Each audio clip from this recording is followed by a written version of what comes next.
Bon, à peine le temps de se remettre de la rentrée des classes et des émotions vécues à Bahreïn que c'est déjà reparti.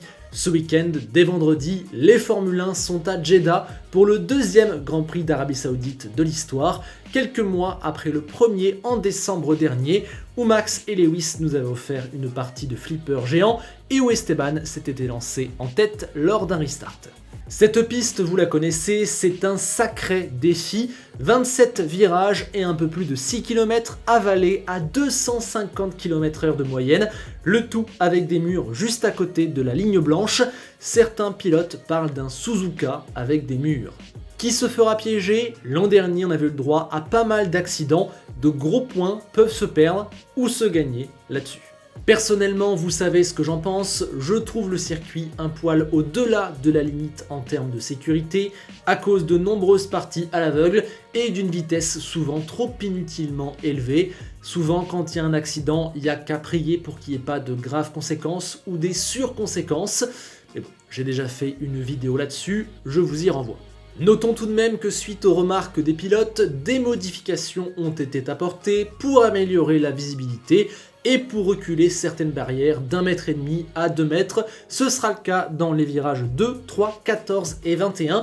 Celles de l'intérieur des virages 16, 22 et 24 seront amincies et le dernier virage sera plus ouvert. Peut-être qu'on y verra plus de plongeons du coup, ça n'avait pas été le cas l'an dernier. Je trouve que c'est pas mal, même si c'est léger. Pour moi, on n'a pas éradiqué le cœur du problème qui est dans le secteur 1. Mais bon, on verra bien.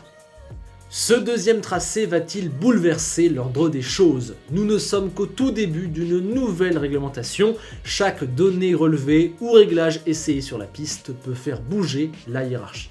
Pour l'instant, Ferrari tient la corde avec la voiture la mieux née, la plus saine et la mieux comprise de ses ingénieurs. C'est un sans faute. À Jeddah, il sortent un deuxième test, celui de la confirmation et de la confrontation à un autre tracé à d'autres conditions qu'à Bahreïn. La F1 75 excelle en sortie de virage lent, à la réaccélération. Or, ici, il n'y en a quasiment pas. En revanche, elle va bénéficier de sa qualité dans les enchaînements rapides, d'un moteur qui semble le plus performant et devant le Honda de 5 chevaux, et on sait que c'est primordial à Jeddah, mais aussi de sa légèreté, elle pèse 7 à 10 kg de moins que sa concurrente, ça donne de nombreux avantages, notamment dans la dégradation des pneus. Et surtout, eux ne souffrent d'absolument aucun ennui jusque-là. Ils arrivent à Jeddah l'esprit clair et la tête libérée car ils n'ont aucun souci. Ils ont déjà gagné, ils ont même fait un doublé, ils sont dans une super situation comptable, ils n'auront pas le stress de devoir courir après une victoire ou de commencer avec du retard et de devoir rattraper les choses. Non, eux, ça c'est derrière eux, pour l'instant tout va bien. Rajoutez à ça un état d'esprit au beau fixe et une mentalité conquérante, à eux de capitaliser tant qu'ils sont au top car la saison sera longue et le développement énorme.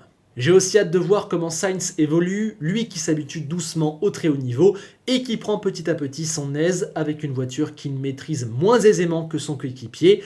Il est déjà très bon et peut encore monter le niveau. Du côté de Red Bull, l'ambiance est mitigée car la RB18 peut jouer les victoires mais souffre encore de quelques petits problèmes et surtout n'a pas marqué le moindre point à cause d'un double abandon inquiétant. Pour les deux pilotes, quelque chose a cassé entre le réservoir d'essence et le moteur dans l'alimentation du V6 qui n'a pas pu recevoir les dernières gouttes pour aller jusqu'au bout. Le tuyau par lequel passe l'essence et le réservoir haute pression dans lequel elle atterrit sont tous les deux des pièces standardisées fournies par un fournisseur extérieur. Toutes les équipes ont la même pièce. Magneti Marelli fournit le tuyau, Bosch le tank haute pression. Or, on soupçonne que la panne se soit jouée à ce niveau-là, ce qui pose question. Est-ce que par pur hasard, deux pièces standardisées ont rompu au même moment et que c'était par hasard les deux Red Bull? Est-ce que Red Bull a mal intégré ces deux pièces dans son bloc moteur? Ou est-ce que le défaut vient de quelque chose que Red Bull a travaillé autour de ces deux pièces? Autrement dit, est-ce que c'est du pur hasard, une faute circonstancielle qui peut se régler, ou un défaut de fabrication interne à Red Bull plus profond? Ils ne savent pas, pour l'instant ce ne sont que des soupçons, mais le sujet prend de l'ampleur. En tout cas, ça ne venait pas du moteur Honda qui va très bien et qui va très vite. Sur Gasly, c'est une panne de MG UK. Ça va, c'est pas pour l'instant super inquiétant. Mais Verstappen a également connu d'autres soucis dimanche. Dans un premier temps, c'est de sa direction dont il se plaignait. Il ne parvenait plus à tourner normalement. Ce n'est pas à cause de ça qu'il a abandonné au final, mais c'était extrêmement gênant. Pour l'instant, la thèse la plus plausible, c'est que lors de son troisième arrêt, les bras de direction, les track rods, aient été abîmés, tordus. Vous l'avez compris, le potentiel pour être devant existe, mais il y a encore plusieurs obstacles à surmonter et ils font face à une Scuderia qui est parfaite. Ils arrivent donc à Jeddah avec beaucoup de questions, mais également un gros retard comptable et de la pression. Il convient dans un premier temps de s'assurer que les ennuis sont derrière eux, et puis de marquer des gros points. Il n'y a presque déjà plus le droit à l'erreur. Ce sera super excitant de les voir évoluer.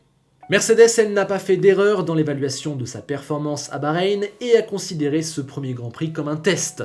Les Allemands ne parviennent pas à se défaire du marsouinage. Cette W13 souffre de rebonds permanents, d'un manque de stabilité et d'un arrière trop léger. Tout ça les oblige à faire des compromis et donc à perdre en performance pure.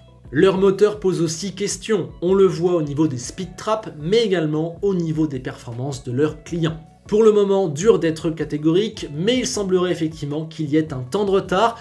Attention, en essayant de freiner le marsouinage, ils perdent également de l'efficacité en ligne droite et ils ont un aileron arrière très massif qui les freine. Voilà, encore une fois, c'est une question de réglage. Mercedes a du retard et donc ce test, il y a plus de performance que ça à débloquer. Le tout fait qu'à Bahreïn, il perdait une demi-seconde sur tour rapide et 8 dixièmes en rythme de course. C'est absolument énorme. En l'état actuel des choses, Mercedes ne peut absolument pas jouer les victoires. Les nouveaux packages d'amélioration ne sont prévus que pour le début de la tournée européenne et ça sera pas évident avec les budgets capés et la soufflerie la plus limitée de tout le peloton, donc patience. Mais on peut leur faire confiance. Toto a dit qu'ils avaient une seconde de performance à débloquer et au fur et à mesure des réglages et des roulages, ils vont s'améliorer. Perso, je suis certain que Mercedes reviendra devant à un moment de la saison. En attendant, ils vont voir comment ça fonctionne à Jeddah, mais ils attaquent ça dans un superbe état d'esprit. Ils sont positifs, ils sont sereins, et le 27-0 sur Red Bull ainsi que le podium gratuit obtenu dimanche vont les aider à courber l'échine plus facilement et avec un moral des troupes reboosté. Face à ces difficultés, on se demande si des outsiders ne peuvent pas venir s'intercaler et on pense forcément à Haas et Alfa Romeo qui ont scotché tout le monde à Bahreïn et à qui le tracé de Jeddah pourrait convenir. On est sur des voitures saines, agiles, avec un très bon aéro, qui n'ont aucun mal à tenir le rythme et les pneus, qui dépassent facilement, qui n'ont aucun ennui et surtout qui sont bien propulsés par le moteur Ferrari. Ils ont encore ce week-end un coup à jouer avant peut-être que le dur de la saison ne commence et que le développement ne les rattrape. On pense surtout à Magnussen et Bottas qui ont logiquement un temps d'avance sur leurs coéquipiers qui sont beaucoup plus novices. Je les imagine donc tenir facilement le même rang que le week-end dernier, en 3e et 4e force du plateau, voire peut-être mieux, car si Bottas n'avait pas raté son départ dimanche dernier, je me demande s'il n'aurait pas pu jouer avec les Mercedes. Mais bon, après tout ça n'était peut-être qu'un rêve éphémère pour les deux pires élèves de 2021. Je n'y crois pas, mais le fait est que c'est à confirmer, et tant qu'ils peuvent, il faut qu'ils engrangent un maximum de points et de confiance. Derrière elles, Alpine et AlphaTauri voudront confirmer qu'ils ont bel et bien un temps d'avance sur ceux du fond de grille et voudront rattraper Haas et Alfa Romeo. Une lutte au point s'engage déjà pour la place de meilleur des autres. Au passage, c'est un bon test pour le moteur Renault et on verra si l'écurie place encore une fois ces deux pilotes dans les points. Quant à Gasly, il espère rattraper l'anomalie du moteur parti en fumée et scorer ses premiers points. Enfin, pour les trois équipes du fond de grille, pour l'instant, on est dans l'optique de limiter les dégâts et d'apprendre, comme c'est le cas chez McLaren, qui, en plus de ses soucis de frein, a découvert une voiture manquant terriblement de potentiel et qui accumule un retard dans la courbe d'apprentissage. Ils ne savent pas où ils en sont, ils ne savent pas quoi faire, ils ne savent pas où aller. Lando et Daniel devaient se décaler dans les lignes droites pour refroidir les freins et le moteur qui a surchauffé de manière incompréhensible. On va se répéter, mais pour l'instant c'est la cata. Le tout, c'est d'apprendre. Il s'agit désormais de tenter de boucher les trous le plus rapidement et le plus efficacement possible, et en essayant de rattraper la queue du midfield. Faudra voir sur un circuit différent, mais pas sûr qu'ils puissent faire tout ça en seulement quelques jours. Du côté d'Aston, on le sait, ils ont des problèmes de marsouinage tellement importants qu'ils doivent limiter grandement leur performance. Les Anglais ne sont pas aidés par un Hülkenberg à qui on ne peut pas trop en demander et qui n'a pas encore le physique et la condition pour faire tout un Grand Prix. Quant à Stroll, il a l'air totalement moribond, il n'aime pas ces nouvelles voitures et il n'a été bon qu'à partir du deuxième relais. Dur d'avoir une bonne performance dans ces conditions. J'espère pour eux qu'ils vont vite retrouver Vettel et un Vettel en forme. Avec lui, ils auront un point de référence, pourront réellement cerner le niveau de leur voiture. Et pareil, au fil des réglages et avec les améliorations qui vont arriver, ils vont aller mieux. Je trouve que la voiture a du potentiel, donc je suis moins inquiet pour eux que pour McLaren, qui pour l'instant est dans le flou.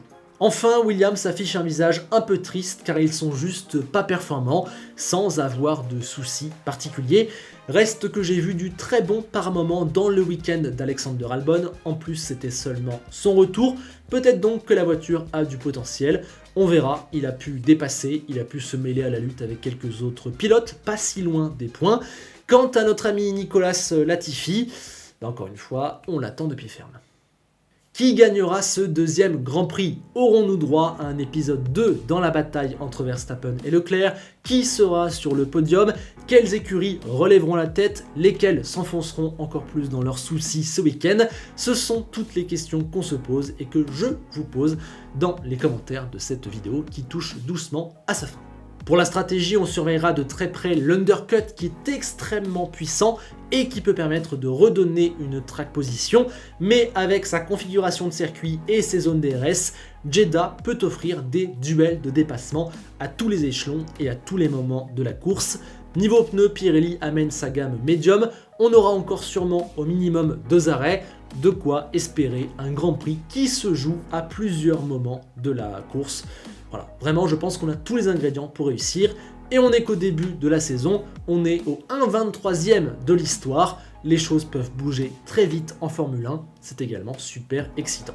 Avant de vous quitter, on jette un œil sur les classements. Aux pilotes, pas de surprise. Est-ce que Leclerc sera toujours en tête à la fin du week-end ou vont remonter des pilotes comme Verstappen, Perez ou Gasly? Je ne sais pas. Et aux constructeurs, Ferrari a une belle avance. Va-t-elle s'accroître ce week-end? Que vont faire As et Alpha? Vont-elles se maintenir? Et verra-t-on les premiers points d'Aston, de McLaren ou de Williams? Et de Red Bull aussi. On verra. Je vous affiche maintenant le planning des festivités, vous pouvez garder ça en mémoire. Je vous ai rajouté la Formule 2 qui connaît également son deuxième week-end à Jeddah. Et n'oubliez pas, pole position sur Winamax TV en compagnie des pistonnés samedi soir à 21h pour débriefer la qualif et vous accompagner vers la course. On s'amuse vraiment bien sur le plateau, donc j'espère que vous serez au rendez-vous dans ce moment toujours très particulier qui est entre la qualif et la course. Voilà, venez nombreux. Et lundi, comme tous les lundis, comme d'hab, le déprix. Allez, on s'est tout dit, abonne-toi, like et partage. On se quitte avec Enzo Ferrari qui nous rappelle que la deuxième course est au moins aussi importante que la première, tout comme la troisième, la quatrième, la cinquième ou encore la sixième. À bientôt.